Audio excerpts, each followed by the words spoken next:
Boa noite a todos. Vamos então nesses instantes nos serenando, nos acalmando, elevando os nossos pensamentos a Deus, nosso Pai, a Jesus, o nosso Mestre, a Frei Fabiano de Cristo, com muita gratidão nos nossos corações por mais um dia, mais uma semana. Que Deus nos abençoe nos trabalhos dessa noite. Pai nosso que estais no céu, santificado seja o vosso nome. Venha a nós o vosso reino, seja feita a vossa vontade, assim na terra como no céu. Pão nosso de cada dia nos dai hoje, perdoa, Pai, as nossas dívidas, assim como nós devemos perdoar aos nossos devedores. E não nos deixeis cair em tentação, mas livrai-nos do mal, que assim seja, graças a Deus e graças a Jesus. Bom, então, continuando aqui o Evangelho segundo o Espiritismo, hoje nós vamos iniciar o capítulo 7, Bem-aventurados os pobres de espírito, E a gente começa aqui com a leitura do Evangelho de Mateus, né? O que se deve entender por pobres de espírito. Então, no Evangelho de Mateus consta assim: Bem-aventurados os pobres de espírito, porque deles é o reino dos céus. Mateus capítulo 5.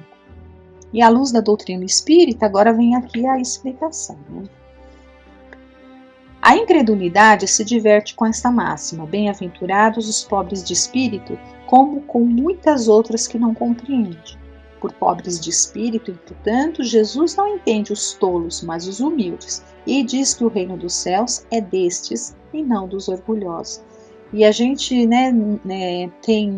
observa que muitas vezes, tem muitas pessoas assim que têm o hábito, às vezes, de quando quer se referir a alguém com um certo desdém e tudo mais, usa bem essa expressão de uma maneira errada e jocosa, se referindo às pessoas como um pobre de espírito, no sentido de que são tolas ou de que são menos, de que são inferiores do que aquela pessoa que, quando está julgando o outro como um pobre de espírito, indiretamente ela está se achando, superior. Então, se o fulano é pobre de espírito, eu que estou dizendo que ele é pobre de espírito, é porque eu não sou pobre de espírito, eu sou rico de espírito, Então, quando na verdade a gente percebe que é bem o contrário. Aquele que fica se arrogando, se achando melhor do que o outro, na verdade, esse sim é que tem uma pobreza espiritual aí, uma pobreza de virtude moral, uma pobreza de humildade, uma falta de humildade, é carente de ter humildade.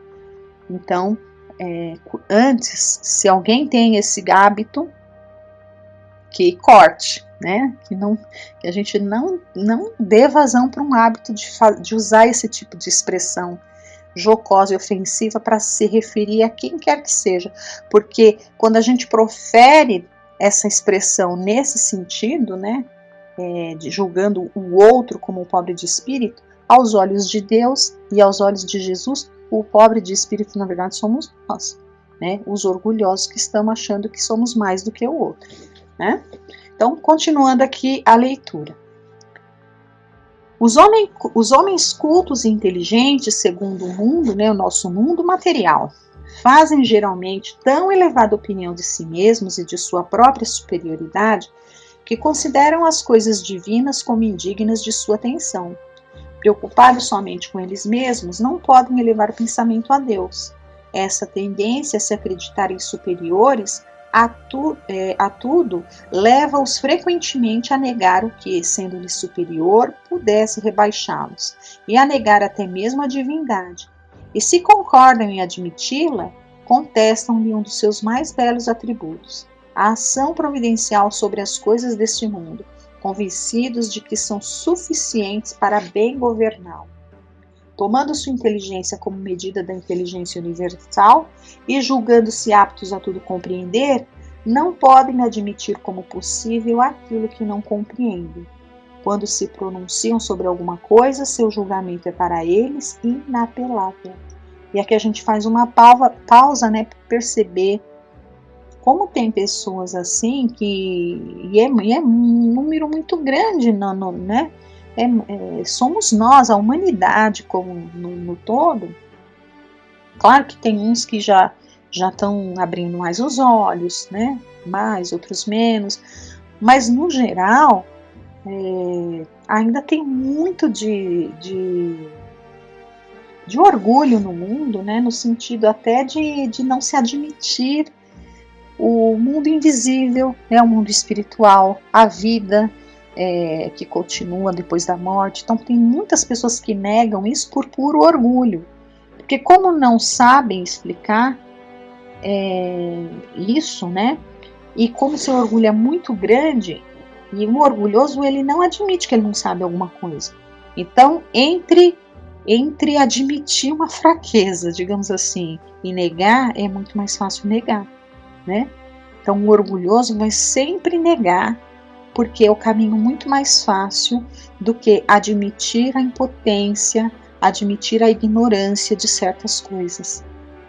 Então, aquele que se dedicou muito para os estudos materiais, né, para as pesquisas no campo material, enfim, se dedicou muito para coisas, para as conquistas aqui materiais, e não dedicou nenhuma parte ali, né, do seu tempo, da sua existência, para cuidar da sua vida espiritual e tudo mais, ele realmente prefere negar o mundo invisível, né? Ele prefere negar do que tratar de um assunto que ele não tem propriedade. Ele gosta de tratar, ele gosta de estar na zona de conforto, né? A pessoa quer estar ali na zona de conforto dela, no território que ela domina. Então, né, a pessoa quer falar daquilo que ela conhece, ela quer estar opinando sobre as coisas que ela conhece. Se ela conhece muito, ela acha que conhece tudo, né? Mas aquilo que ela não conhece, ela simplesmente nega, ou acha que é ridículo. Então isso é bem uma característica do orgulhoso. Bom, continuando a leitura. Se não admitem um mundo invisível e um poder extra-humano, não é porque isso esteja fora do seu alcance, mas porque seu orgulho se revolta à ideia de alguma coisa que não possam sobrepor-se, e o que os fazeria descer do seu pedestal. Eis porque só tem sorrisos de desdém por tudo que não seja do mundo visível e tangível. Atribuem-se demasiada inteligência e muito conhecimento para acreditarem em coisas que, segundo pensam, são boas para os simples, considerando como pobres de espírito os que as levam a sério. Então é aquilo que a gente acabou de falar, né? Então a falta de conhecimento gera uma insegurança e a pessoa, o orgulhoso nunca vai admitir uma fraqueza, né? Então ele vai negar, ele vai ter o sorriso de desdém e tudo mais. Entretanto, digam o que quiserem, terão de entrar como os outros neste mundo invisível que tanto ironizam. Então seus olhos se abrirão e reconhecerão o erro. Mas Deus, que é justo, não pode receber da mesma maneira aquele que desconheceu o seu poder e aquele que humildemente se submeteu às suas leis, nem aquinhoá-los por igual. A gente faz aqui uma pausa, né, no sentido para a gente refletir. Então pense, aquela pessoa que então tem aquele que se dedicou extremamente para as questões materiais, né? E não se preocupou muito ali com as questões espirituais. Pelo contrário, sempre que eu via aquilo ali vinha com desdém, mas por aquele motivo, né? Como não conhece, é melhor desdenhar do que admitir que ali é seu ponto fraco, né? Pois bem, só que a vida futura existe, o mundo espiritual existe, isso é fato. E todos, né, de lá viemos e para lá voltaremos um dia. Então imagine esse que durante esse período, nesse curto período de uma existência, né, aqui na vida, passou de uma maneira muito orgulhosa, desdenhando, e aí chega na hora de voltar para o lado de lá, né? Como vai ser recebido? Pode ser recebido da mesma forma aquele que humildemente se submeteu às leis de Deus e aquele que a vida inteira desdenhou delas? É evidente que não. Então, o reino dos céus, né, está prometido para aqueles que foram humildes, aqueles que seguiram as leis de Deus, aqueles que se esforçaram para seguir os ensinamentos de Jesus. Evidente que vai haver uma diferença, né? E aí, assim, isso significa, a gente vai entender que todo aquele que abraçou uma religião, que leu isso aqui, o Evangelho, né? Que leu muito isso daqui, né? Enfim, é esse que vai, nós que somos espíritas, os outros lá que estão na igreja, enfim, são esses que vão herdar ali o reino dos céus, né? Como Jesus prometeu aqui, seremos nós das religiões, as pessoas de religião, que seremos os pobres de espírito, que entraremos no reino dos céus. Então isso é uma coisa para a gente pensar. Para pensar que não é o rótulo que a gente põe, né? Não é essa roupagem que a gente veste dizendo sou isso ou sou aquilo, né? Que vai nos garantir a entrada nesse reino dos céus, não é isso? Evidente que o conhecimento, né, que a leitura disso daqui, e uma leitura sistemática para que a gente dia após dia vá assimilando isso meio que por osmose, né, de alguma forma, e até para que isso fique muito vivo dentro de nós, para que nos momentos ali cruciais a gente ponha em prática, né, mas não... claro que isso são ferramentas, mas é o nosso esforço pessoal, é o olhar para dentro de nós mesmos e perceber o quanto que nós temos de orgulho e o quanto que nós temos de humildade, é que vai fazer com que a gente tenha condições de, através dessas ferramentas que as religiões nos dão, né? Ferramenta maior ali é o Evangelho, é a grande ferramenta, é essa, não tem escapatória por ali, né? Então, fazendo uso ali do Evangelho, dos ensinamentos de Jesus, como é que a gente vai observar, olhar para dentro de nós mesmos e perceber o quanto que a gente ainda tem de uma coisa e de outra, porque temos, sim, claro que temos, né? Temos muito de orgulho dentro de nós. Se não tivéssemos orgulho, se não fôssemos, na grande maioria aqui do planeta Terra, orgulhosos, certamente, né? A gente sabe que Deus não erra. Ninguém está aqui por erro. Se não fôssemos orgulhosos, já estaríamos aí reencarnando, né, em mundos melhores. Se nós ainda estamos aqui batalhando no mundo de provas e expiações, é porque a gente ainda tem muito de orgulho em nós, né? Se não fôssemos orgulhosos, ou não estaríamos mais encarnando aqui, ou se estivéssemos, estaríamos na condição de missionário, e isso nós não somos, a gente sabe que não é. Se a gente achar que é porque temos muito orgulho mesmo, né? Então, as religiões, elas vêm para isso, para nos esclarecer, para nos fornecer a ferramenta, que é o Evangelho, da gente olhar para dentro de nós mesmos e detectar o quanto de orgulho a gente tem para poder combater e o quanto de virtude a gente tem para poder aumentar, né? E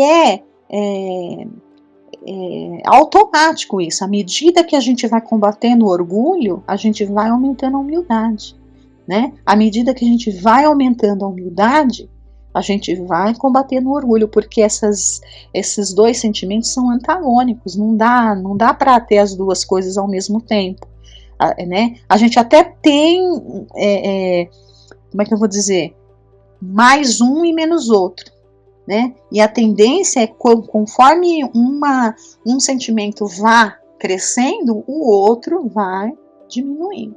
Então, o que a gente tem que se esforçar para diminuir o orgulho e, consequentemente, iremos aumentar a humildade. É a nossa luta por isso daí, né? E aí, para encerrar, né, a leitura, né? Ao dizer que o reino dos céus é para os simples, Jesus ensina que ninguém será nele admitido sem a simplicidade de coração e a humildade de espírito, que o ignorante que possui essas qualidades será preferido ao sábio que acreditar mais em si mesmo do que em Deus. E em todas as circunstâncias, ele coloca a humildade entre as virtudes que nos aproximam de Deus e o orgulho entre os vícios que dele nos afastam. Veja, né?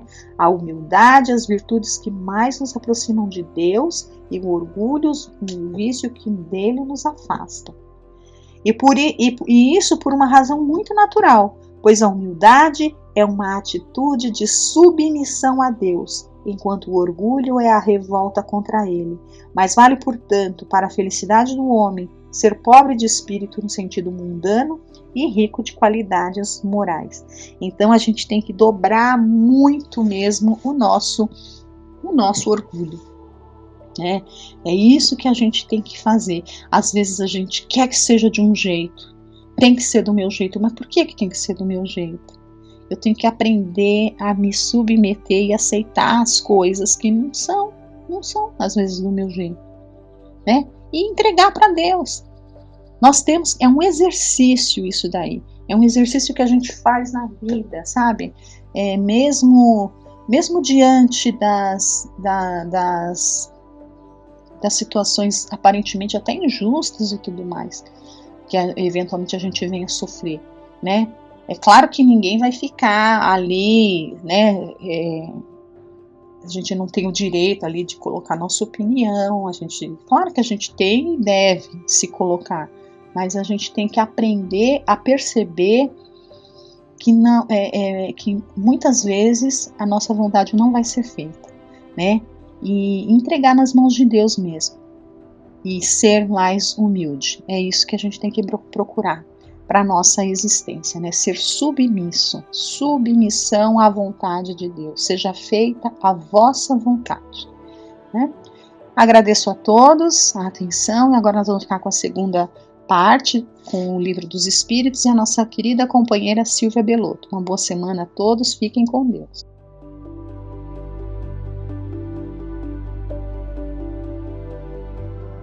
Boa noite a todos, obrigada Sueli. Vamos agora estudar a parte do Livro dos Espíritos. Estamos no item 3, Percepções, Sensações e Sofrimentos dos Espíritos. Esse item está no capítulo 6, que fala sobre a vida espírita, da parte 2 do Livro dos Espíritos, cujo título é Mundo Espírita ou dos Espíritos.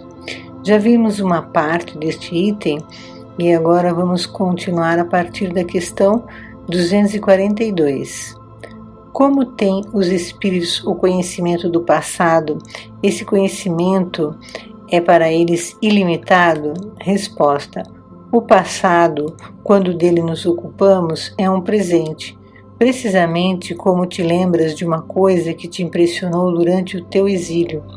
Entretanto, como não temos mais o véu material que obscurece a tua inteligência, lembramos-nos das coisas que desapareceram para ti, mas nem tudo os espíritos conhecem, a começar pela sua própria criação. Então, o espírito pode recordar fatos do seu passado, e quando isso acontece, ele não só recorda, como também revive mentalmente aquele momento. Por exemplo, espíritos que se suicidaram chegam a relatar mais tarde que revivenciaram o seu momento de suicídio muitas e muitas vezes. Supondo-se que o espírito tivesse se jogado de um precipício, ele vai se ver caindo inúmeras vezes, o que é um tormento. Os espíritos não recordam de todas as suas encarnações, é mais provável lembrar de fatos. No livro Nosso Lar, no capítulo 21, André Luiz pergunta à senhora Laura, mãe de Lísias, se ela se lembrava das encarnações dela. Ele me pareceu intrigado porque não se lembrava de outras encarnações dele. Então ela conta que começou a se lembrar de fatos e foi conversar com um superior que a orientou a ir no Ministério do Esclarecimento consultar a seção de arquivo onde estão guardadas as anotações das encarnações dos moradores de Nosso Lar. Ela iria ler as memórias durante 2 anos, abrangendo 3 séculos de existências. e não foi autorizada a ler períodos mais remotos. Vemos que os espíritos recordam fatos do passado, mas não toda uma vida, e na colônia Nosso Lar, certos moradores podem ser levados a recordar seu passado com o objetivo de estudar sua evolução e se preparar para reencarnações com finalidade de resgatar débitos antigos. Questão 243. Os espíritos conhecem o futuro? Resposta: depende ainda da sua perfeição. Quase sempre nada mais fazem do que entrevê-lo, mas nem sempre têm permissão de o revelar. Quando vem, ele lhes parece presente. O espírito vê o futuro mais claramente à medida que se aproxima de Deus. Depois da morte, a alma vê e abarca de relance as suas migrações passadas, mas não pode ver o que Deus lhe prepara. Para isso, é necessário que esteja integrada nele, depois de muitas existências. O espírito, ao desencarnar, revê toda a sua existência da última encarnação e também de outras, e nem sempre pode revelar a outros. Conhecer o futuro é algo que ocorre a espíritos muito evoluídos. Outros podem ter relances do futuro, mas assim como nem sempre podem revelar, em outras circunstâncias é permitido divulgar, como podemos ver na questão 20 deste mesmo livro. Questão 20. Pode o homem receber fora das investigações da ciência comunicações de uma ordem mais elevada sobre aquilo que escapa ao testemunho dos sentidos? Resposta: sim. Se Deus o julgar útil, pode revelar-lhe aquilo que a ciência não consegue aprender. Vemos nos livros de André Luiz revelações desse tipo. Uma dessas revelações são os conhecimentos sobre a glândula pineal. Ela era vista pela ciência como uma glândula regressiva que tinha função apenas na infância para controle das funções sexuais e depois decrescia sua importância, praticamente não tinha função significativa depois da puberdade. Mas hoje a pineal é vista como uma glândula muito importante ao organismo. A glândula pineal, entre outras funções, é um órgão cronobiológico, ou seja, ela é o relógio do nosso corpo. Isto acontece através do hormônio chamado melatonina, que interage nas células regulando o ritmo biológico. E esse ritmo está relacionado com a natureza, com elementos da natureza, como o sol, a lua. Então temos uma orientação ao organismo sobre a hora de dormir, de acordar, por exemplo. Ela também está relacionada com o despertar da sexualidade e com a mediunidade. Hoje em dia há muitos estudos sobre a glândula pineal e apesar de ser tão pequena quanto um grão de arroz e pesar cerca de 0,5 gramas, ela influencia muito no nosso organismo, inclusive na saúde mental. Outro aspecto interessante dessa questão é que os espíritos, quando veem o futuro, este lhes parece presente. O espírito, então, poderá ter dificuldades para dizer quando aquele futuro ocorrerá, pelo fato do futuro lhe parecer presente. Questão 243A. Os espíritos chegados à perfeição absoluta têm completo conhecimento do futuro? Resposta: completo não é o termo, porque Deus é o único e soberano Senhor e ninguém o pode igualar. Questão 244. Os espíritos veem a Deus? Resposta: somente os espíritos superiores o veem e compreendem. Os espíritos inferiores o sentem e adivinham. Todos os espíritos sabem da existência de Deus. Os inferiores o podem sentir e adivinhar. Os superiores o compreendem e o veem. Questão 244A. Quando um espírito inferior diz que Deus lhe proíbe ou permite uma coisa, como sabe que a ordem vem de Deus? Resposta: ele não vê a Deus, mas sente a sua soberania. E quando uma coisa não deve ser feita ou uma palavra não deve ser dita, recebe uma intuição, uma advertência invisível que o inibe de fazê-lo.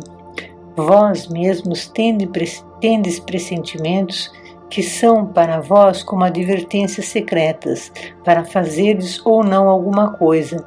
O mesmo acontece conosco, mas em grau superior, pois compreendes que, sendo mais sutil do que a essência dos espíritos, podemos receber mais facilmente advertências divinas.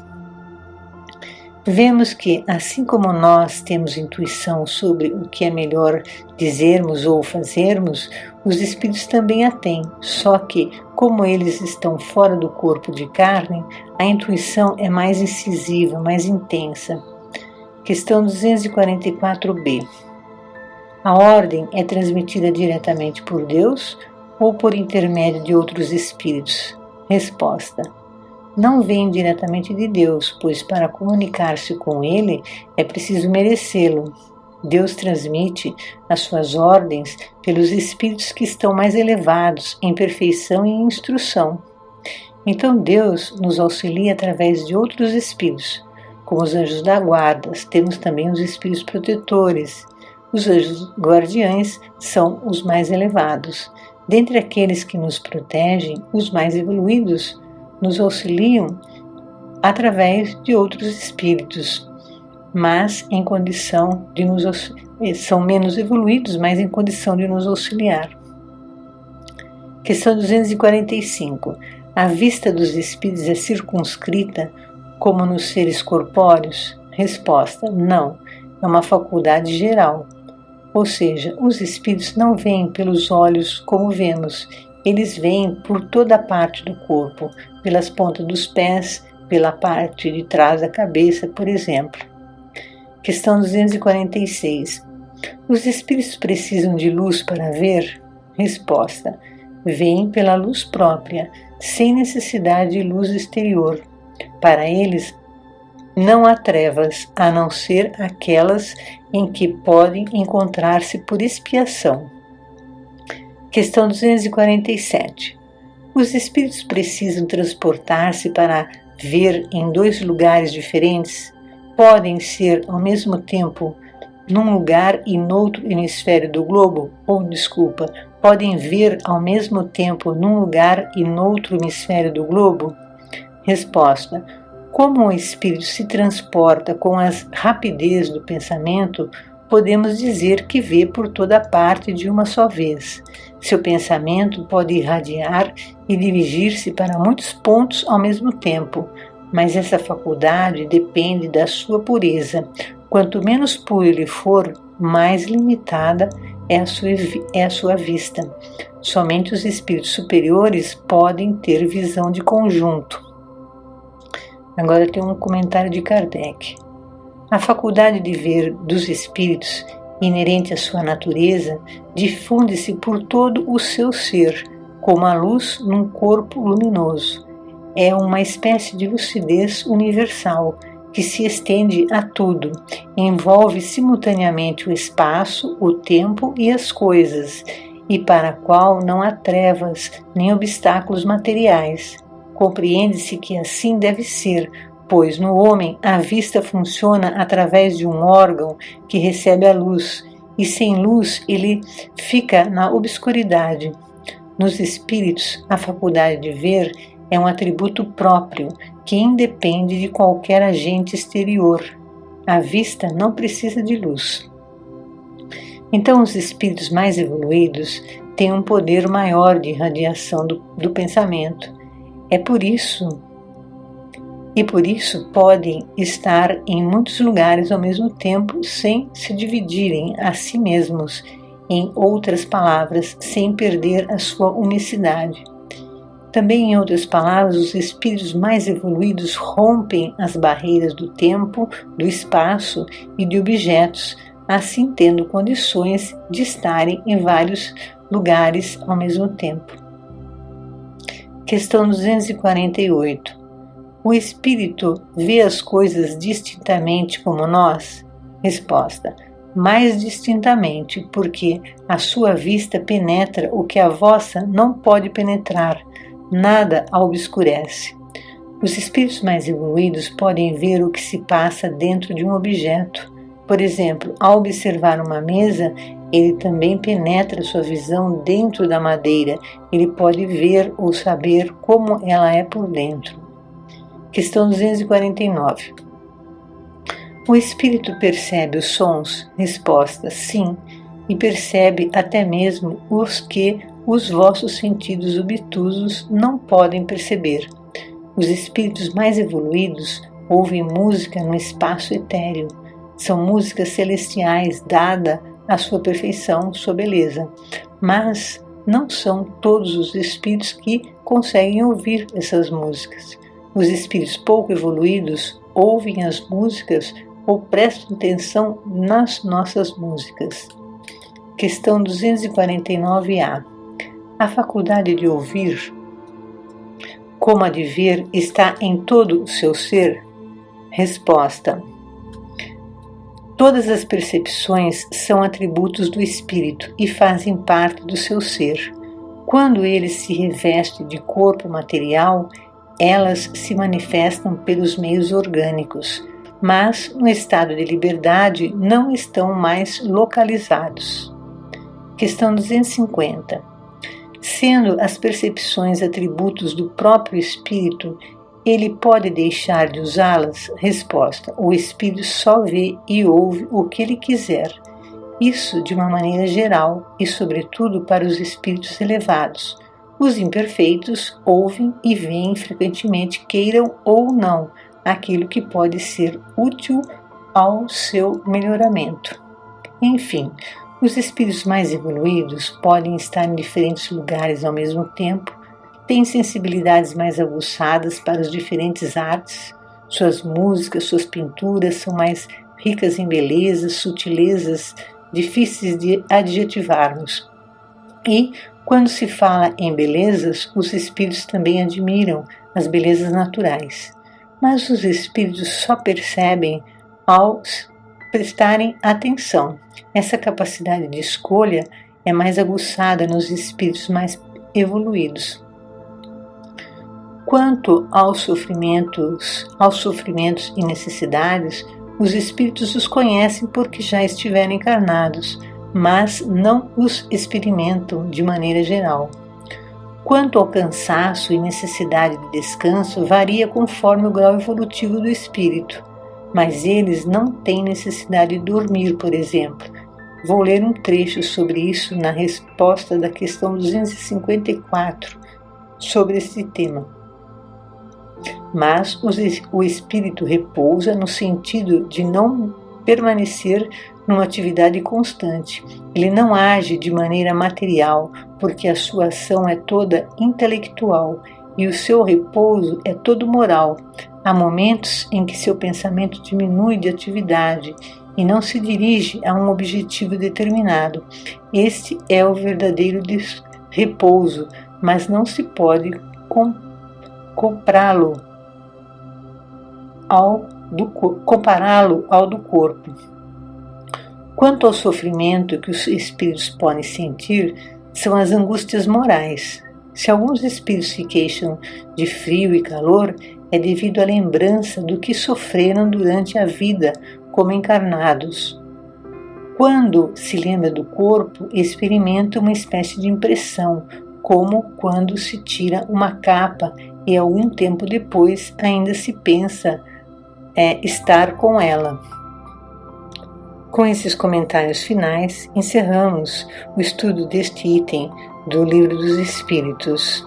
E vamos encerrar então o nosso estudo de hoje, agradecendo a Deus a oportunidade da vida, do aprendizado, das renovações, da possibilidade de renovação dos nossos pensamentos, dos nossos sentimentos.